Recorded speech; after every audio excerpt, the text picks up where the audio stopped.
Whew.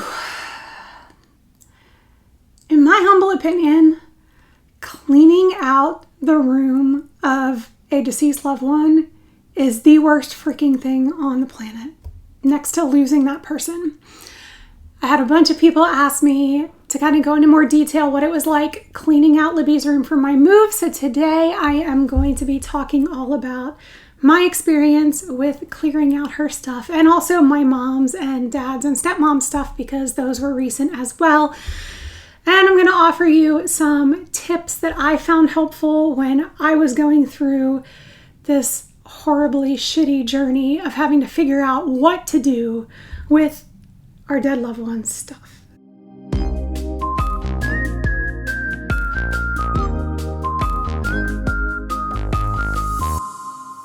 Alright, so as you know, if you've been watching, I recently moved into a tiny house, so I had to downsize like crazy and get rid of most of the things that I owned. Because I was doing that, the one thing that I had to do that I really did not want to do was I had to clean out my 10-year-old daughter Libby's room. I had not touched her room the entire time pretty much since she died. It was the day that I started cleaning it, it looked almost exactly the same as it did the last time she was in there. I really had no desire to touch anything in there. The only thing I did was, like, when people gave me presents and things like that, I would put those things in there and kind of sit them in the side of her room. But yeah, it looked pretty much the same. And I liked it that way. It was just honestly too freaking painful to go in there. And I've talked about this in some of my videos. Just every time I came upstairs, I just sort of stared at her door, just knowing what was behind there. And then there were days that I kind of scheduled for myself when I was particularly, missing her, or I just needed to be surrounded by her stuff, that I knew I was going to lose it when I went in there. So I would schedule time to go in and lay on her bed or just sit in the middle of her room and just absorb her, because it was the place that was filled with her. Everything in there was hers. And I have so many memories of her in that room. And it would just surround me and overwhelm me when I went in there. So it would just lead to sobbing. I mean, pretty much every single time I walked in there, I sobbed hysterically.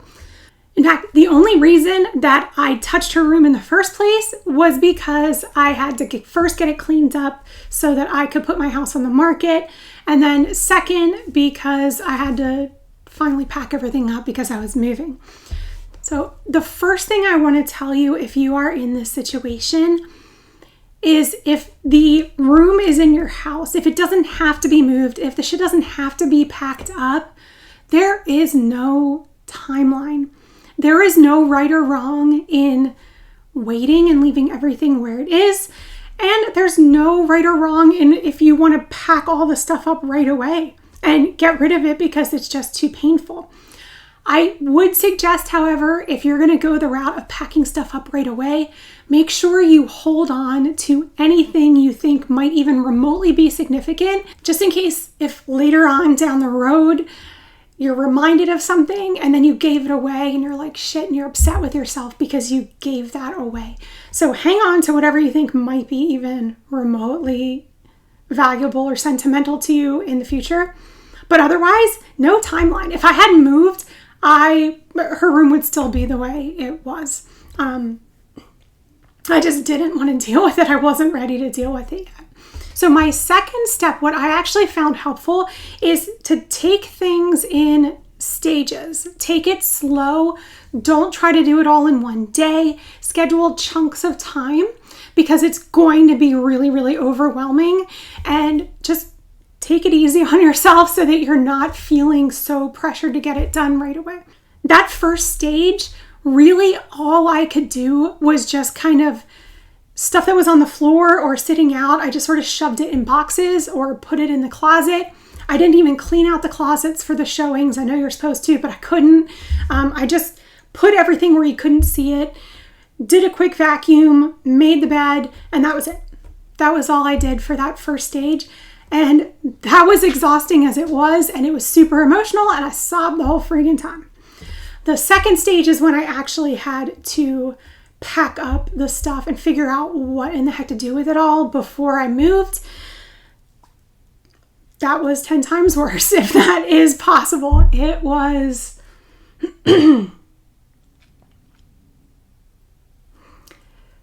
It still hurts to think about it, honestly. Like I said, it was a year and almost a year and a half later, and I got hysterical. I definitely got hysterical. Another tip that I want to give you is you can ask for help if you want it. A lot of people will say, ask for help. Don't try to do it all on your own. And that's great. If you want help, by all means, ask for it. I know some people have stories where, their family members volunteered to come to the person's room and pack all the stuff up and get it out of the house. And then, you never have to deal with it on your own. It's just sort of out of sight, out of mind. I didn't want that. I didn't want anyone else touching Libby's stuff because I wanted to decide what to do with it. So I wanted to do it on my own. Some of the days had Libby's dad come and help me with things, help me go through things. But honestly, there were even times when he's going to watch this and be annoyed, but there were times when I didn't even want that. Like, there were times where I did stuff when he wasn't there just because I wanted to touch everything. I wanted to go through everything in my own time. You stay out of there. So my point is, if you want help, ask for help. If you don't want help, that's okay. All right, my next tip, and this is what I did with Libs. I prioritized the items into 3 separate areas. So I just had a bunch of boxes and bags, and I kind of set them out in the room and labeled them. And I had a keep pile for like sentimental things that I didn't want to get rid of. I had a donate pile, and I actually had 2 different donate things. So I had separate areas for donating, like taking it to, a Goodwill or somewhere like that. And then I had a separate donate for things that I wanted to donate to people who knew and love Libby, like, friends and family, things that I thought that maybe other people would like. And then the third one was obviously trash, things that could go, right in the trash. Like under Libby's bed, one of the drawers was an entire candy drawer, and all of the candy, had not been touched since she died. So it was like a year and a half worth of old candy and food that was in there. So that all went in the trash, obviously. So I just sort of went through all of her stuff little by little and divided it into those boxes. Because I was moving to a tiny house, it was a little bit different because I had an area for the keep and sentimental items. I had a small box of things that I wanted to keep for my new house because I don't have a lot of storage and I wanted to keep more than I was able to store. So I had a box that was going to go to David, her dad's house, and I put stuff in there, and he put stuff in there that he wanted to keep. And then I had my own separate little thing with things that I knew that I wanted to have close to me in my house. So I'll just kind of show you some examples of things that I kept so that I could put them out in my house visibly, things that meant a lot to me. So the first one, this is obviously her stones with her rock and gem collection. So I wanted to have that near me always. That's always near me. Some of them are just silly little things. Like this one is a Mother's Day thing that she made for me in school that has, a bunch of stuff that she wrote about me. And this just means a lot to me. So I decided to keep that so that I could look at that whenever I want. This is one of the last things she ever made for me. So it's just a little scratch pad that says, "I love you, Mommy." And she gave this to me right before she died. So I haven't been able to part with that. That stays with me. I have this picture that I always have out near me. So this is Libby kissing me, blowing me a kiss right outside of my classroom. And I blow this picture kisses all the time. It's just when I think of Libs, this picture sticks out to me so much. It just is her personality, and we were always blowing kisses to each other. And then I've talked about this one a couple times, but this home is wherever I'm with you. She got me this for Christmas, and I both love it and hate it, honestly. I loved it when she gave it to me.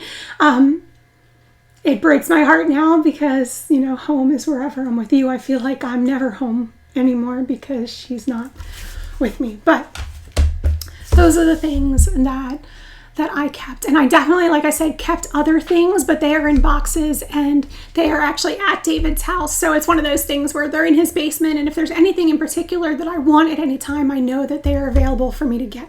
So if you're not moving to a tiny house, I say keep as much stuff as you think you're going to want. Whatever. I'm keeping all of it.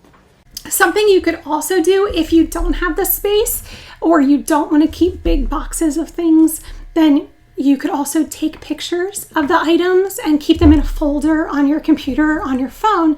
And that way, if you want to go through the items, you can just look at the picture. And a lot of times you don't even have to have the things in your hand to touch them. Just seeing the picture of whatever it is will bring back the memories that you have of your person when you see the photos. My next point is to remember that it is 100% okay to break the hell down when you are doing this. Like I said, I was a freaking mess. Going into her room before cleaning it up, that was an emotional disaster. But actually, being in her room, touching all of her stuff, and just having all those memories rush back of everything.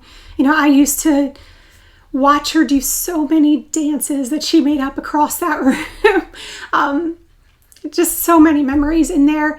And it was just overwhelming, and it was god-awful. So if you are a hot mess, it's totally understandable.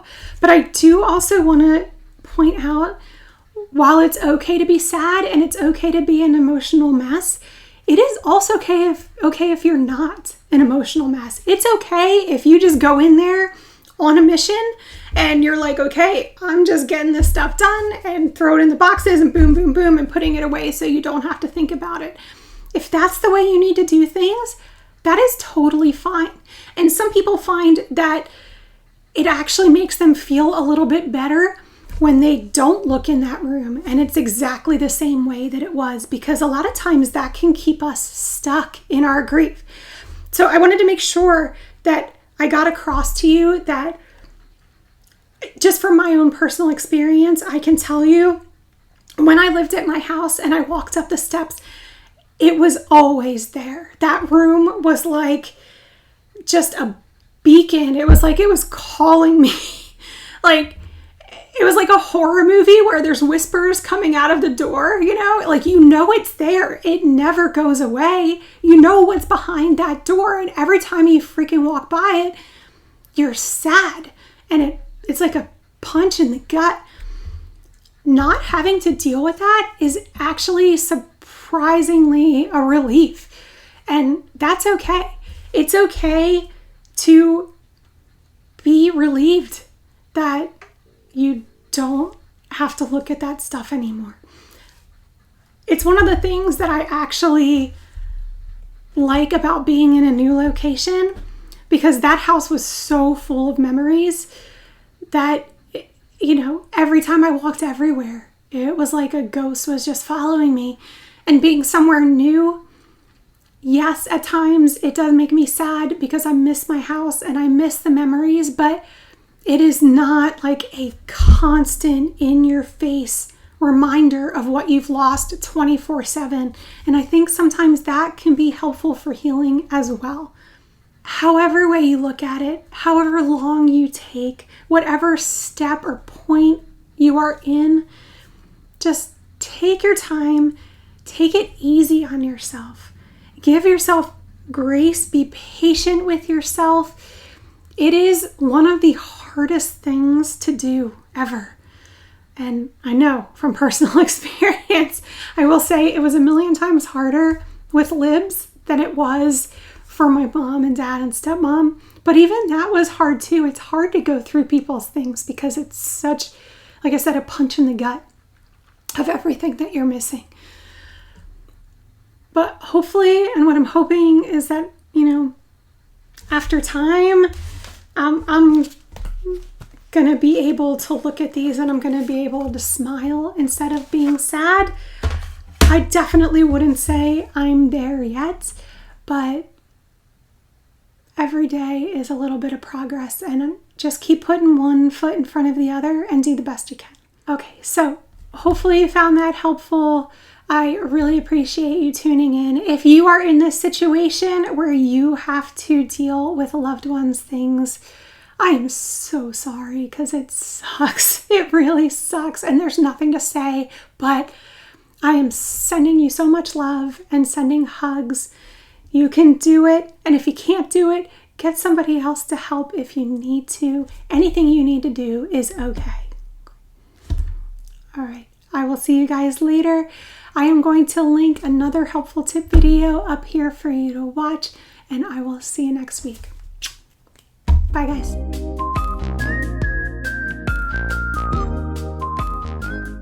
Ding, or whatever.